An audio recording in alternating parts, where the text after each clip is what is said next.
sudah ada 3 reseptor ya. Ini singkatannya sistem vestibuler. Nama reseptornya adalah sel rambut atau hair cell. Nanti kalian akan tahu gambarnya. Saraf aferennya adalah saraf vestibuler. Sistem visual tadi sel kerucut dan sel batang. Saraf aferennya adalah aferen ya yang masuk. Kalau kebalikannya adalah eferen. Aferen masuk. Eferen keluar ya, keluar. Kemudian saraf somatosensorik yaitu adalah di spinocerebellaris tadi. Itu pada otot pada ekstremitas. Oke. Ini singkatannya ya. Jadi dari mata, dari vestibuler itu telinga ya, daerah sini. Kemudian dari otot-otot ini namanya tendon, ini sel ototnya ya. Nah, semuanya akan melaporkan ke otak dengan berbagai jaras ya, dengan berbagai jaras. Kita nggak usah pikirkan jarasnya dulu ya. Pokoknya tahunya organ ini lapor ke otak dulu untuk mempertahankan posisi agar bisa berdiri tegak, agar kita melihat satu pandangan, tidak bergoyang, tidak double. Itu dulu. Oke. Nah, dari 3 organ tadi, maka akan menghasilkan bekerja untuk mempertahankan persepsi gerakan. Bagaimana kita bisa gerak jalan itu kaki kiri maju ke depan, tapi tangan kanan maju ke depan. Terus habis itu sebaliknya. Nah, kalau yang bingung kan nanti kaki kiri maju ke depan, tangan kiri maju ke depan, ya gitu kan. Itu ada yang mengatur. Yang itu berarti yang lapor adalah apa? Sistem proprioseptik misalnya. Posisi kepala, itu yang mengatur siapa? Tadi yang di kepala apa tadi? Telinga ya, berarti vestibuler.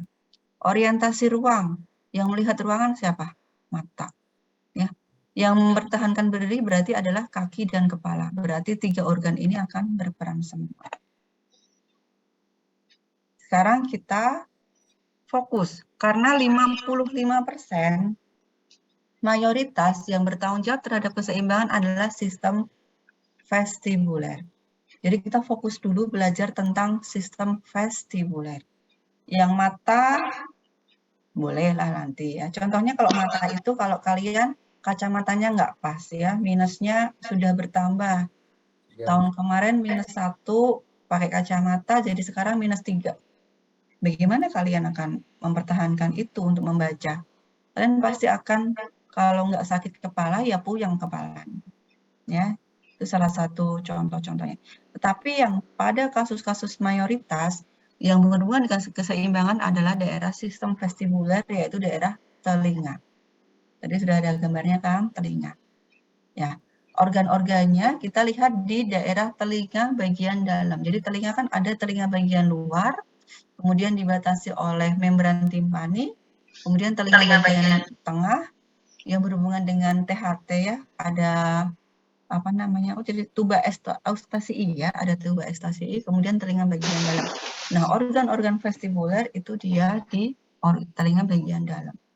Hafalin aja namanya ya, siapa tahu keluar di ujian. Ada namanya tulang dan membran labirin. Di dalam tulang dan membran labirin ada sel rambut atau tadi bilangnya hair cell ya. Kemudian ada kanalis semisirkularis, itu sebenarnya bagian dari tulang labirin.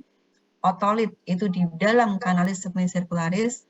Kemudian hubungannya ke otak maka akan disambung oleh nervus vestibularis. Ya, kemudian ini saya ketik ya, bagian sentral sistem vestibuler. Yang kedua adalah bagian sentral yang bawah itu adalah nukleus vestibularis. Bedanya sama nervus apa? Itu nanti di modul 2. Kemudian otak kecil atau cerebellum. Kemudian terminalnya semua jaras di otak yaitu ada talamus. Kemudian korteks cerebri yaitu otaknya itu sendiri. Nah, dihafal ya. Kalau nggak bisa paham, hafalin. Kalau nggak ngerti sekarang, baca dulu. Nggak hafal lagi, baca lagi. Nanti lama-lama hafal. Jadi tulang labirin terdiri dari 3 saluran. Tulang yang berbentuk pipa atau kanalis. Semisirkularis. Semi adalah separuh. Sirkular adalah lingkaran. 3 saluran yang berbentuk setengah lingkaran. Ada lateral, anterior, posterior. Kemudian koklea itu kalau dulu SMA bilang rumah siput. Nah, koklea nanti pusatnya ada namanya vestibulum. Di dalam koklea dan kanalis semisirkularis ada cairan, namanya cairan perilimfatik dan endolimfatik yang dibatasin oleh membran, ya membran labirin. Di dalam membran labirin atau di labirinnya sendiri, selain ada 3 saluran tadi, ada 2 organ otolit, ya namanya utriculus dan sacculus. Kenapa kita sibuk-sibuk ngapalin ini? Karena nanti kalau kalian ketemu vertigo, maka kalian paham ini, kalian sudah selesai belajar. Sudah tahu mekanismenya, sudah tahu cara ngobatin. Oke. Kemudian ada sel rambut. Sel rambut itu di dalam otolit, di dalam membran labirin yang berperan sebagai apa tadi? Reseptor. Dia reseptor untuk keseimbangan dan dia juga untuk pendengaran. Ini anatominya. Oke. Ini telinga bagian luar. Makanya kalau orang dengan gangguan telinga bagian dalam, dia kalau dicek telinganya pakai senter dia nggak kelihatan apa-apa karena ada membran timpani. Kemudian ini adalah Myleus incus dan steps ya. Ini adalah tulang-tulang pendengaran. Dia akan menyalurkan frekuensinya kemudian ke tulang telinga bagian dalam. Nah, ini yang tadi bilang kanalis semisirkularis. Ini waktu SMA bilangnya rumah siput. Kemudian nanti dihubungkan oleh ganglion vestibularis di foramen rotundum. Nanti di anatomi kalian akan belajar nama-nama foramen. Ada ovale, rotundum, ya macam-macam. Ini rotundum. Ini os petrosus di daerah sampingnya tulang samping otak, ya kanan kiri yang berbatasan dengan telinga, maka dia akan masuklah saraf vestibuler ke otak. Ini kita perbesar, yang berperan keseimbangan di sini, perhatikan baik-baik. Perbesar seperti ini. Nah, ini adalah kanalis. Ya, ada yang horizontal namanya kanalis semisirkularis lateral. Ada yang posterior di belakang, ada yang anterior. Jadi ini adalah kanan ya, sisi kanan ya, orangnya menghadap ke saya. Kemudian ini koklea ya. Langsung puncaknya namanya helikotrema. Ya, terus nanti dihubungkan oleh ganglion. Ini sarafnya ada 2. Ini vestibular, ini koklearis. Jadi untuk pendengaran dan keseimbangan. Oke, ini secara besarnya. Kemudian ada vestibulum mana tadi ya? Oke, ini ada utriculus dan sacculus. Utriculus, sacculus di dalamnya nanti ada yang namanya otolit. Otolit ini yang berperan dalam kondisi vertigo. Siapa yang pernah vertigo di mana ruangannya bergerak semua? Nah, ini berarti nanti ada hubungannya dengan gangguan otolit. Otolit itu seperti batu kristal, ya, batu kristal yang berisi kalsium karbonat, ya. Dia untuk keseimbangan di daerah di sini. Kandangnya di sini kalau dia keluar ke sini, ya, keluar ke sini maka menimbulkan gangguan aliran endolimfa sehingga terjadi gangguan keseimbangan. Oke, ini diperbesar lagi. Ini namanya utriculus sacculus tadi, dalamnya ada ampula. Kita nggak usah bahas yang ini karena nanti dibahas di semester 6. Tapi nanti dihafalin ya, siapa tahu keluar ya. Kalau anatomi saya senang banget kasih soal karena jawabannya jelas. Ada berapa kanalis? 3 gitu ya. Namanya apa? Itu kan jelas banget ya. Namanya nggak akan berubah. Sampai kamu jadi profesor juga namanya nggak akan berubah. Gitu. Oke. Ini tadi kanalis, ini utriculus sacculus, di dalamnya ada namanya otolit. Otolit itu mengandung epitel sensorik, ya ada sensoriknya hair cell tadi, tempatnya di sini. Nah, kemudian juga mengandung yang namanya otokonia. Otokonia ini berbentuk seperti batuan satu kecil, nanti bisa lepas. Namanya displaced otot, jadi dia bisa lepas ke sini. Kalau kita tiduran, dia lepas ke sini. Kita duduk, dia lepas lagi kemana? Dia akan lepas, seperti hewan yang lepas. Nah, nanti untuk vertigo, biasanya gimana biar nggak vertigo? Bagaimana kita berusaha otokonia yang lepas ini masuk lagi ke kandangnya. Nah, itu nanti di semester 6 ya, PR ya, 2 tahun lagi. Ini adalah reseptor ya, organon korti itu di daerah kanalis, di daerah di otokonia tadi ada namanya organon korti ya. Nah, selain otokonia di daerah saluran kanalis semisirkularis tadi ternyata kalau kita potong ya, ternyata bentuknya seperti ini. Jadi kayak sebuah rumah, dalamnya ada kamar-kamar. Ya, kamar-kamar. Ini ada rambutnya juga. Ada kamar-kamarnya ya. Ini nanti ya berperan dalam keadaan kita berdiri. Kalau kita berdiri menunduk, maka dia ikut ada fleksi. Ini otokonianya ya. Kemudian kalau kita berdiri, dia akan lurus. Dia menunduk, dia akan miring ya. Kemudian ini yang puncak namanya kinosilia, ini stereosilia. Ya. Nah, hubungan saraf-saraf yang kecil-kecil ini nanti disambungkan oleh serabut ke saraf vestibularis yang namanya ganglion vestibularis. Rumit ya, saya nggak akan tanya fungsinya, tapi saya akan tanya namanya nanti ujian. Karena kalau semester awal harus anatomi yang kuat. Fungsinya lupa nggak apa-apa. Lupa nggak apa-apa, karena nanti yang di fisiologi gampang. Kita kasih yang sulit dulu ya. Oke. Kemudian bagaimana dia makan, bagaimana dia tumbuh di situ, maka dia butuh vaskularisasi. Jadi kenapa harus ada pembuluh darah di sana ya? Karena dia akan menyediakan suplai oksigen, suplai glukosa itu dari sana ya. Dari arteri yang besar menjadi cabang kecil-kecil. Misalnya dia nanti keputus di sini perdarahan, ya dia nggak akan dapat nutrisi, maka dia akan terjadi vertigo. Contohnya seperti itu ya.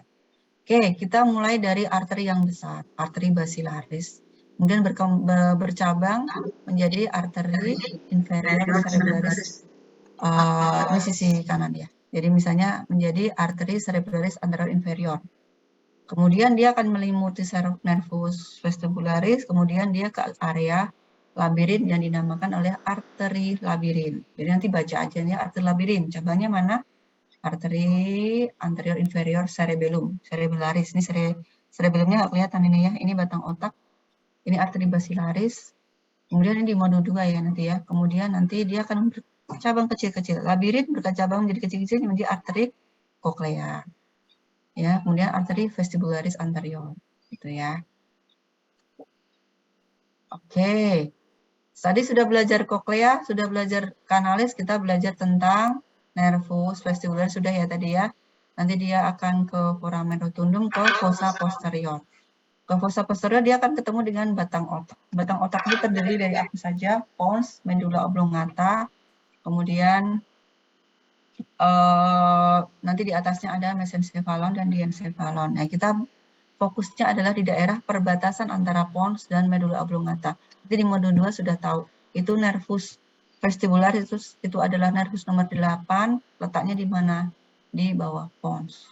Nanti dia berdekatan dengan nervus facialis dan abdusen. Ya. Anggap aja saya dongeng ya, karena sulit ini.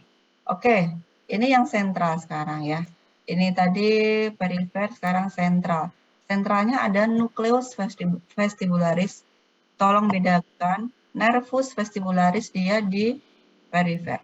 Nukleus vestibularis dia di sentral. Nervus vestibularis adalah dari sini. Ini nukleusnya, kalau sudah dari cabang itu namanya perifer. Oke, kalau nukleusnya ke sana, ke pons, ke korteks itu namanya sentral. Dia dibagi menjadi 4, superior, lateral, medial. Yang sangat berperan dalam kondisi kejadian vertigo ada 2 nukleus, yaitu medial dan inferior. Ini nanti berhubungan dengan fasciculus longitudinalis medialis ke atas yang berhubungan dengan nervus yang lainnya, nervus 3, 4, ya. 6, nanti hubungannya ini terjadinya nistagmus. Nistagmus itu seperti penari Bali. Kalau kalian melihat penari Bali, matanya bisa ke kanan ke kiri, itu namanya nistagmus. Tetapi kalau ini dia nggak volunter ya, tapi involunter. Ya, namanya nistagmus. Jadi kalau saya sudah kasih materi sekarang ini, tolong disimpan, nanti semester 6 kita tanya lagi, kalian harus bisa jawab. Oke. Kemudian nervus yang lain, dia akan berhubungan dengan talamus dan korteks. Nanti di mode 2. Ya, talamus itu apa, korteks itu apa. Tapi kalian udah tahu ya di blog kemarin juga sudah ada. Oke, cerebellum. Cerebellum itu di sini ya, cerebellum. Ini tadi yang batang otak, ini pons, ini tempat nervus 8 di sini. Nah, berarti telinga kan di daerah pinggirnya cerebellum ya. Telinga berhubungan dengan cerebellum, berhubungan dengan medulla oblongata. Jadi sebenarnya dari telinga dulu, ke medulla oblongata dan pons atau batang otak, kemudian hubungannya ke otak, ke talamus, dan ke cerebellum. Nah, ini saya kenapa ini ya? Kita dari di sini aja ya. Ini ke sini, ke batang otak, kemudian ke talamus, terus ke brain. Nah, ini nanti ada yang ke cerebellum. Tuh ya, hubungannya jadi ada 3 cabang gitu. Nah, korteks vestibular primer. Perhatikan baik-baik. Jadi, otak yang bagian mana yang dia berperan untuk keseimbangan? Ada 2, karena dia di perbatasan. Kalau jawab dua-duanya saya betulkan ya. Ada yang bilang di buku bahwa dia di lobus temporalis. Ada yang bilang di buku bahwa dia lobus parietalis. Kita ulangi lagi untuk anatomi otaknya. Ini lobus frontal. Ini prefrontal. Ini frontal. Ini namanya sulcus. Ini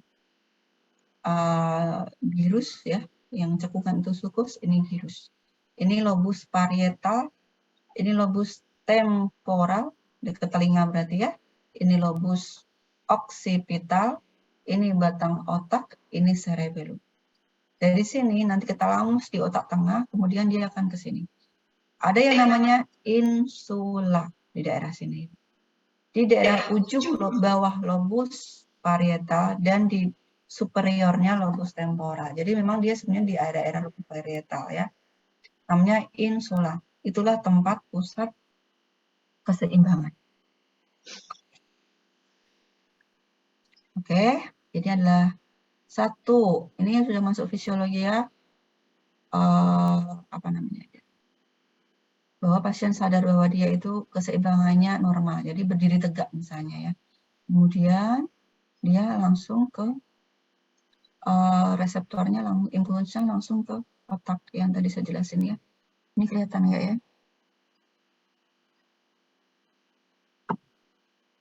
Nah, ini daerah sini ya, daerah sini. Dari nervus 8 di telinga, kemudian di nukleus nervus 8, kemudian dia langsung ke talamus, dari talamus ke otak. Dari nervus 8 di batang otak, dia juga ke cerebellum. Cerebellum itu adalah yang sebagai inhibisi. Jadi kenapa kalian kalau lari, terus guru olahraganya bilang berhenti, terus nanti kalian berhenti. Itu akibat kerja dari cerebellumnya. Ya, kenapa kalian kalau ngambil minuman, kalian tahu jarak minuman itu tanpa mengukur adalah 1/2 meter dan kalian tangannya pas gitu. Ya, kita ambil, kita pas. Karena itu adalah kerja cerebellum. Kalau ada gangguan cerebellum di situ, maka kalian nggak bisa. Ayo berhenti, langsung kamu jatuh. Karena nggak bisa mengerem secara mendadak. Kita ambil gelas juga kita nggak pas, nggak bisa menentukan jarak antara tangan dan gelas itu akan tumpah. Itu namanya kerja dari cerebellum. Oke, ini udah mau selesai nih. Fisiologi keseimbangan. Kita ulang lagi dari awal. Ya, ini kita ulang lagi dari sini bahwa reseptornya ada 3. Telinga, mata, proprioseptik. Pada kulit, pada otot. Kemudian langsung dilaporkan ke otak. Nah, otak dan cerebellum ini mengontrol gerakan, mengontrol postur. Postur itu kita bisa berdiri dan duduk tegak, itu postur. Kalau ada gangguan dari 3, berapa ya? 5 ya, 5 ya. 1, 2, 3, 4, 5, 6 sama batang otak. Ada gangguan salah satu di atas, maka dia akan muncul gangguan keseimbangan atau imbalance. Ya. Gangguan telinga bagian dalam, dia akan vertigo. Gangguan mata misalnya katarak atau minus atau plus, dia akan pusing walaupun kualitasnya beda. Gangguan pada otot, ya, pada saraf leher, pada sendi, maka dia akan gangguan keseimbangan. Gangguan sendiri pada otak, contohnya apa? Kecelakaan, perdarahan otak, tumor otak. Pada area yang mengatur keseimbangan, maka dia akan terjadi vertigo. Gangguan pada otak kecil jelas dia juga bahkan vertigo. Oke. Ini klasifikasinya. Saya tidak akan bahas penyakit, tetapi kalian biar tahu rasanya. Rasa dari gangguan keseimbangan itu kalian bisa membayangkan, sehingga kalau kalian tanya ke pasien, bisa pas gitu ya, bisa pas. Pasien datang dengan bilang, saya pusing dok. Ya, pusing. Ya, beda lagi. Pak, saya habis ujian, saya pusing. Gitu kan, beda kan? Nah, kalian harus tanya, pusingnya itu seperti apa dulu, karena deskripsi pusing itu bisa dua, nyeri kepala atau 7 keliling, ya. Jadi kalian tanya dulu, ini nyeri kepala atau 7 keliling ya? Karena obatnya beda. Pasien bilang pusing, istilah dalam neurologi kalau pusing itu adalah 7 keliling. Tapi kalau sakit kepala, cekot-cekot, itu istilahnya adalah headache atau nyeri kepala. Jadi kalian harus ini kan dulu ya, deskripsikan dulu. Ini yang mana ini maksudnya? 7 keliling, oke 7 keliling. Sekarang kita tanya lagi, 7 kelilingnya kayak apa? Sangat 7 keliling atau sedikit 7 keliling ya. Jadi kalau istilahnya kalau orang itu kalau vertigo hebat, mungkin ada dari kalian yang pernah merasakan vertigo hebat, maunya satu, matanya merem. Ya, karena tadi reseptor vestibuler itu salah satunya adalah dari mata. Maunya satu, nggak ada suara bising, maunya yang tenang karena reseptornya dari telinga. Terus maunya satu juga, tiduran, ya, biar tidak ada reseptor yang lain yang kerja pada daerah proprioseptik. Lampu mati, tenang, tiduran, udah, biar tidak vertigo. Nah, kenapa? Karena kalau vertigo yang paling berat itu seperti kalian masuk di dadu, terus dadunya di gelas, terus ada dadu, dadunya dikocok-kocok. Jadi kan kalian jempalitan. Ya, jempalitan di situ, atau masuk dalam mixer lah, jempalitan di situ. Ya, itu namanya vertigo. Jadi, sensasi gerakan tubuh, ketika tubuh itu sebenarnya tidak bergerak, jadi diam, tapi ada sensasi kok bergerak-gerak. Ya, padahal kepalanya cuma nengok sedikit, tetapi ternyata gerakannya lebih parah. Harusnya nengoknya cuma sebentar dengan kecepatan sekian menit gitu, tapi ternyata ini kok muter banget. Nah, ini namanya vertigo. Kemudian ada ya level, ini kayak kalau di level pedas levelnya 10 gitu ya, levelnya pusing banget. Nanti ada level yang lebih ringan, levelnya misalnya 7 gitu. Namanya dizziness. Sensasi gerak, gangguan orientasi ruang tanpa gangguan sensasi gerakan. Jadi istilahnya seperti kalau kalian di bis, atau kalian berada di kapal ya, kapal terus dia berjalan di tengah lautan di ombak, terus kalian seperti bergoyang-goyang. Jadi dia levelnya lebih rendah, itu namanya dizziness. Kemudian vestibulo-visual symptom. Nah, ini sudah ada clue-nya nih, visual. Jadi gangguan keseimbangan atau muter akibat gangguan sistem visual. Contohnya pada pasien katarak, pasien pada gangguan visus. Terakhir, postural symptom. Ya, postur, berarti posisi duduk, posisi berdiri, ya, dia harus seimbang. Kalau tidak bisa menjaga keseimbangan, maka pada keadaan berdiri dia seakan-akan melayang seperti jatuh. Itu namanya postural symptom.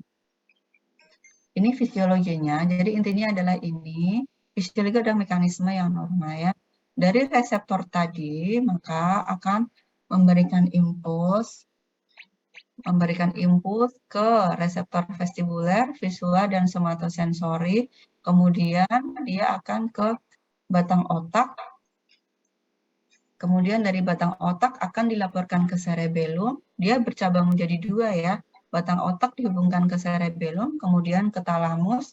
Dari talamus ini hanya lewat saja, kemudian ke korteks cerebri. Jadi talamus itu seperti terminal, dia hanya sebagai tempat transit saja. Nanti kalau nyeri juga lewatnya talamus. Gangguan keseimbangan juga dia lewatnya talamus. Ya. Nah, ini ada 4 proses, yaitu transduksi, transmisi, modulasi, dan persepsi. Transduksi terjadi di daerah reseptor vestibuler, yaitu di daerah mana tadi? Di kanalis semisirkularis, di koklea, di reseptor di retina, ya, sel batang dan sel kerucut, dan di tendon, otot, dan kulit. Ya, itu namanya di reseptor. Kemudian impuls akan membangkitkan. Kalau di vestibuler itu dari cairan endolimfa, kalau di otot ya berarti di sel ototnya. Kemudian kalau di vestibuler akan masuk ke dalam reseptornya di sel rambut yang mengandung stereosilia dan kinosilia. Dari situlah akan muncul influx kalsium. Jadi kaliumnya akan masuk ke endolimfa, kemudian akan memicu pembukaan kanal kalsium, kemudian terjadi rangsangan itu akan masuk ke nervus 8 atau vestibuler. Ya, jadi seperti aliran listrik gitu ya, aliran listrik dari telinga, kemudian ke kanalis, kemudian sel rambut, kemudian ke saraf, kemudian masuklah dia ke otak. Itu namanya transduksi. Kalau sudah sampai ke otak, ya dari saraf 8 ke otak, maka dia menjadi transmisi, menyalurkan saja. Modulasinya terjadi di batang otak, ya, batang otak, kemudian mengubah dari batang otak ke otak kecil, kemudian ke korteks, itu namanya modulasi, akan meneruskan ketidakseimbangan atau dari laporan dari ketidakseimbangan posisi misalnya ya, atau posisi saat berdiri atau duduk, atau dari kondisi pada saat pasien itu mengalami gangguan keseimbangan. Dari modulasi ini maka akan dilaporkan ke otak menjadi persepsi gangguan keseimbangan. Kalau dia terganggu ya, kalau enggak ya persepsinya adalah persepsi berdiri, persepsi menengok, dan lain. Nah, ini sama ya, level 1 itu tadi namanya adalah transduksi. Level 2, transduksi sama transmisi level 1, level 2, kemudian, apa tadi saya lupa ya? Modulasi, kemudian persepsi. Kemudian udah persepsi, maka dia udah tahu, oh saya berada di ruangan ini, saya berada di bis, saya berada di mobil, itu persepsi. Oh saya posisinya berdiri, itu namanya persepsi. Kemudian kalau sudah di persepsi namanya sensorik, kemudian ke motorik. Kalau ke motorik namanya dari korteks ke spinal, ya, kortikospinal, kortikus cerebellar atau cerebrospinal. Jadi nanti dia tergantung. Misalnya pada saat berdiri dia mau jalan, ya dia jalan. Pada saat ada panggilan untuk menengok, kepalanya nengok, maka otot-otot di bola matanya dia akan melirik. Ya, itu namanya motorik. Jadi ini respon sensorik kemudian menjadi respon motorik. Kemudian yang kalian perlu hafalkan bahwa di batang otak tadi yang ada nervus 8, makanya ada hubungan dengan beberapa saraf yang lain, yaitu saraf di daerah mata. Ya, makanya pada kondisi vertigo, maka yang dilakukan pemeriksaan fisik adalah pemeriksaan otot-otot bola mata. Nah, ini hubungannya seperti ini. Ya, jalur vestibuler, kemudian ke daerah tempora dan parietal, kemudian kalau ada gangguan orientasi akan menjadi vertigo. Di batang otak, tadi yang saya bilang ada saraf yang berhubungan dengan bola mata, maka akan terjadi vestibular ocular reflex, ya ini namanya nystagmus. Ini nanti di semester 6 ya.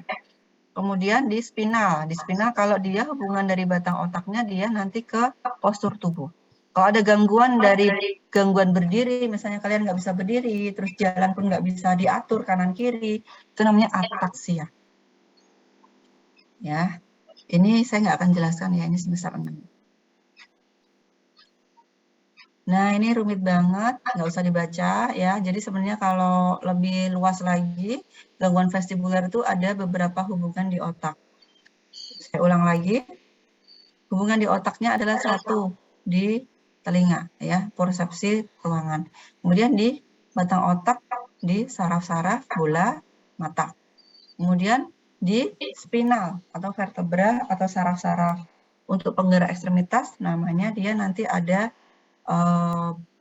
menyebabkan postur tubuh itu terganggu atau tidak. Nah, ini di satu, sistem limbik. Sistem limbik kemarin di blok pasien dan lingkungannya sudah bahas sedikit, maka ternyata ini berhubungan dengan keseimbangan ya. Ini nanti di semester 6.